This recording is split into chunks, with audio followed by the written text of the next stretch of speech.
Is it tough for you to maintain that positive new habit? Well, if so, this episode's for you. We're going to dive into some specific strategies to help you push through those initial challenges. That way, you can maintain those habits that you want and need for your life so that you can live it fully according to your values. Welcome to the Claim Your Day podcast. Here, it's all about taking full advantage of the time we have today and becoming intentional with our actions so we each can have the impact we want. If you want to stop drifting through life and start directing your life, and you're open to a short podcast from someone who's working at the exact same thing, then welcome.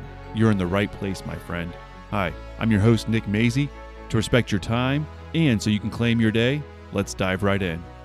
Well, hello, my friend, and welcome. Welcome to the Claim Your Day podcast. This is episode 35, and we're in the fifth episode of a series all about habits. And today we're diving into overcoming that resistance, that challenge.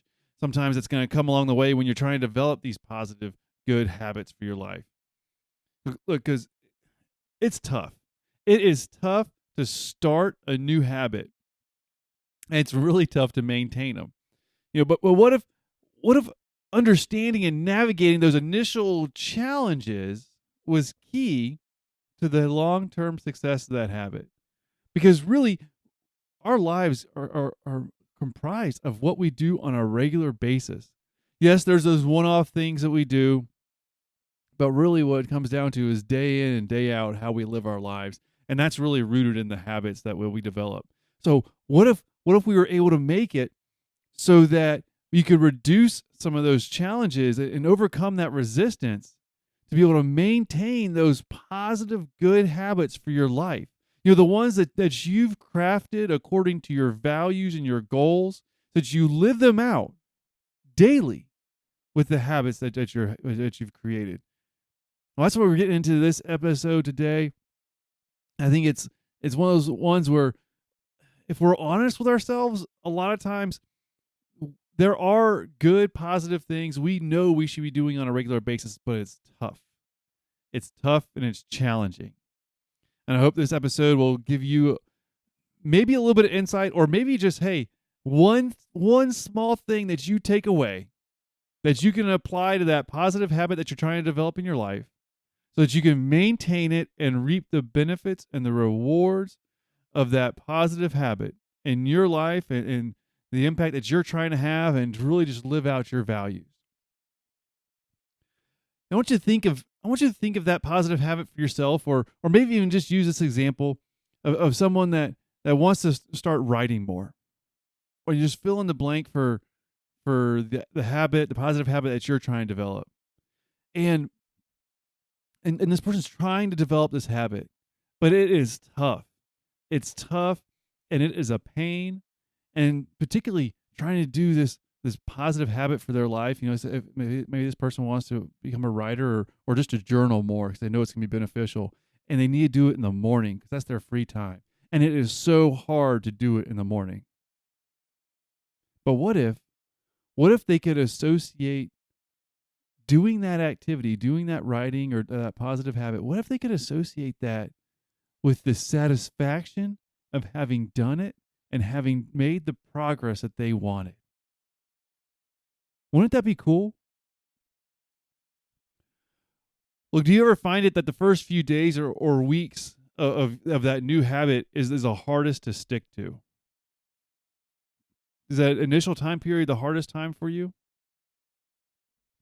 Well, today we're going to explore some strategies, like I said, to overcome some of that initial resistance and the discomfort, that comes along with trying to develop that new habit.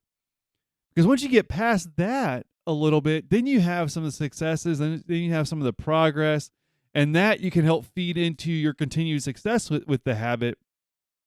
But you got to get it going. You got to get it moving. You've got to get a little bit of momentum moving forward. Now, John Maxwell talks a little bit about something related to this, where he talks about the law of pain. And what he's saying here is basically that if you want to grow, if you want to improve, if you want any of those good positive benefits for any action done, then you gotta live through the pain. You gotta pay the cost in order to get that benefit. See, growth doesn't happen in your comfort zone. Growth and comfort, they rarely coexist, especially initially. So I want you to think about the growth that you want. That positive benefit for the habits that you're trying to develop in your life, whether if it's related to your health, if it's related to your family, your faith, your community, your home. Whatever these positive habits are, and the area of life that you want that benefit, that the positive habit's going to help you to have those gains in and have that benefit. Think about that growth in that area and how much more important that growth is than the little bit of inconvenience and discomfort and the little bit of pain it's going to take to develop that positive habit. So you got to have pain for that growth. You have to have pain for that reward. You have to have the discomfort to see that benefit. And I also want you to think now about, where some of that resistance comes from. Is it a discomfort? Is it procrastination? Is it maybe some negative self-talk? Is it feeling overwhelmed? Is it being distracted by other things you need to do, and so you simply don't get to do that habit, or you don't get to it? What is it? What is it that's causing you the resistance or the challenge that's making that habit more difficult? Well, for me, one of the habits that I try to do is get a little bit of movement in the morning. And I say a little bit of movement. Really, I get my exercise typically during my lunch break or after my work day. But in the morning, I really try to have a positive habit of getting some of that movement in before I get cleaned up and get ready for the day. And let me tell you, that is one of the hardest things for me. And really what it is I just don't feel like doing it. I don't feel like doing it. It's not so much the overwhelm, maybe a little bit of procrastination, self-talk, but mainly it's just discomfort. That's my big thing. And so I have to identify what it is that's holding me back, so that therefore I can address it. So what's something that's holding you back, that's making the positive habit that you want more of a challenge? And I'll throw in another simple example for me is making sure I drink plenty of water first thing in the morning. That's a habit that I really try to maintain, and it is pretty low-hanging fruit. It is such the easiest thing for me to do to be able to maintain that habit is to have that glass of water next to my bed when I'm already full when I wake up in the morning.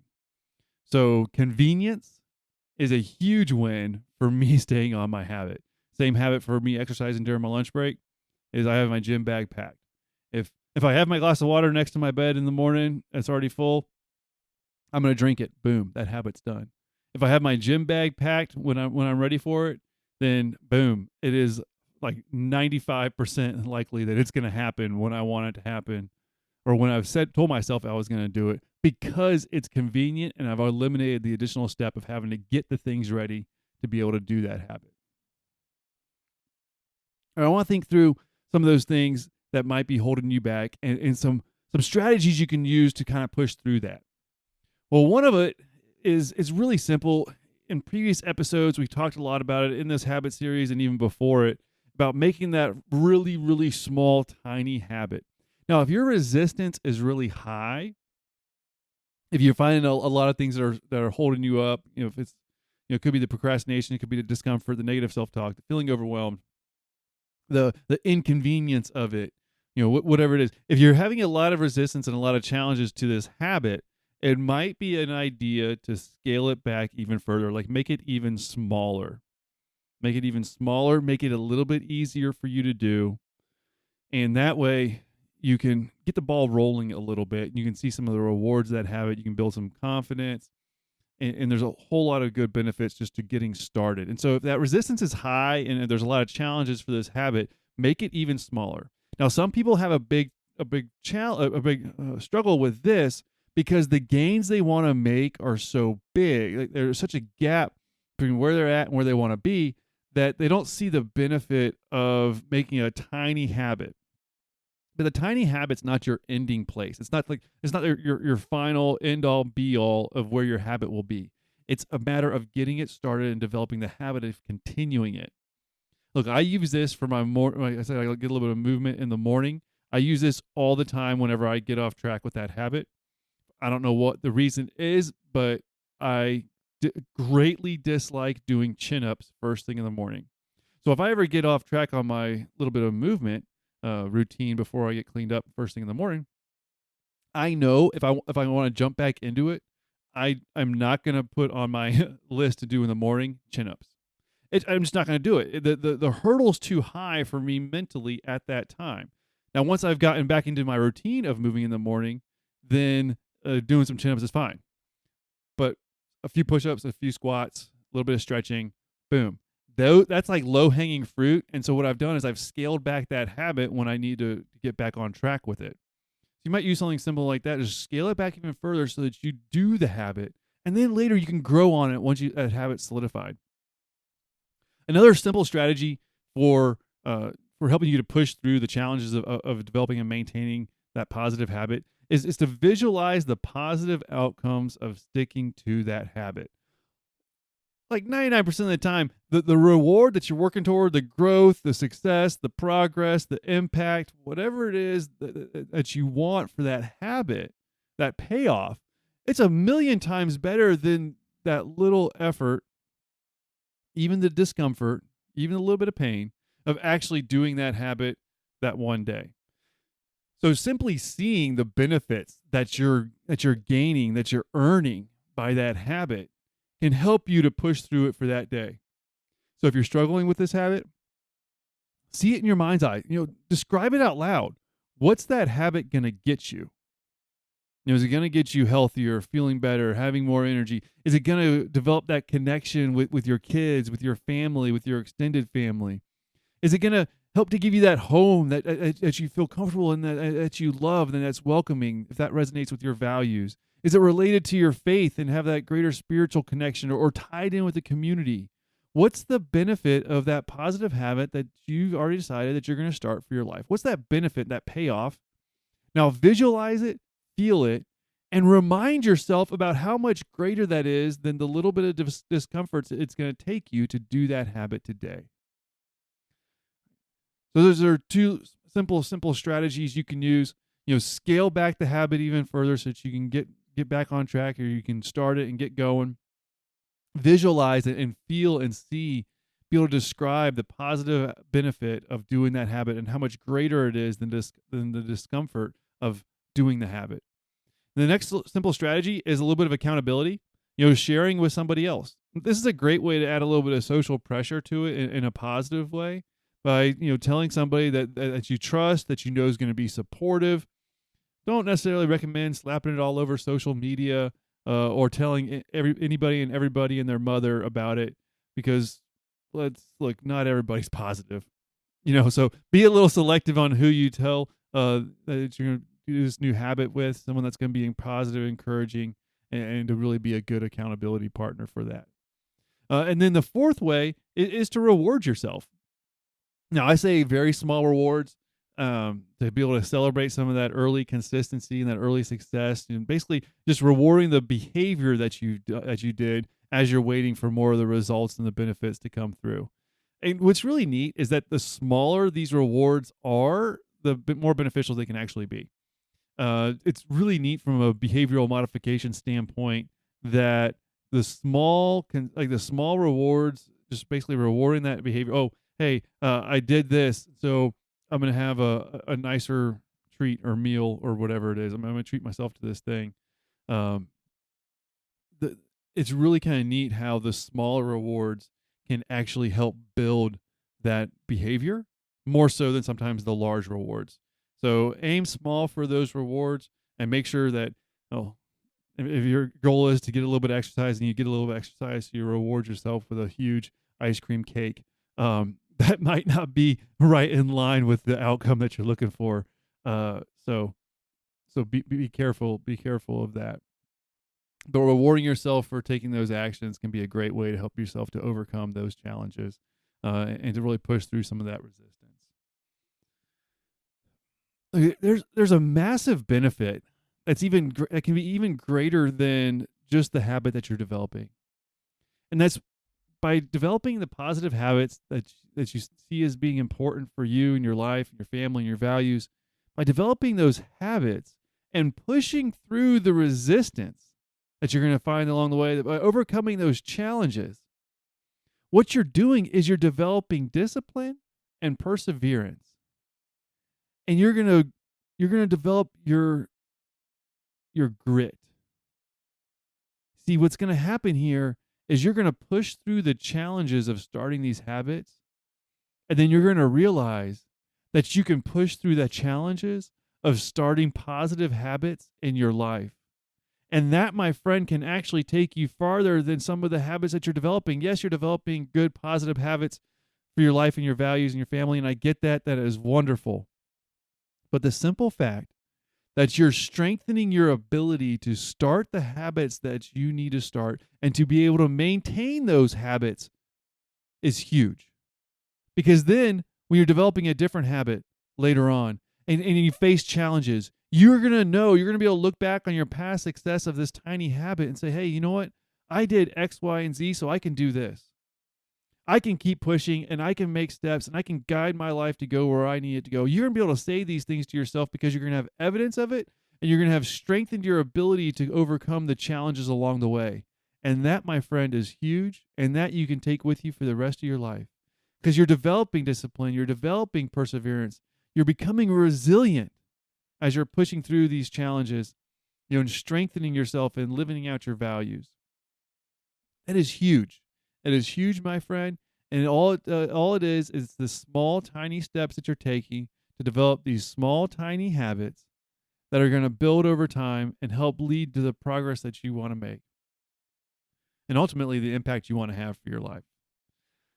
So here's just some action steps, just a quick little recap.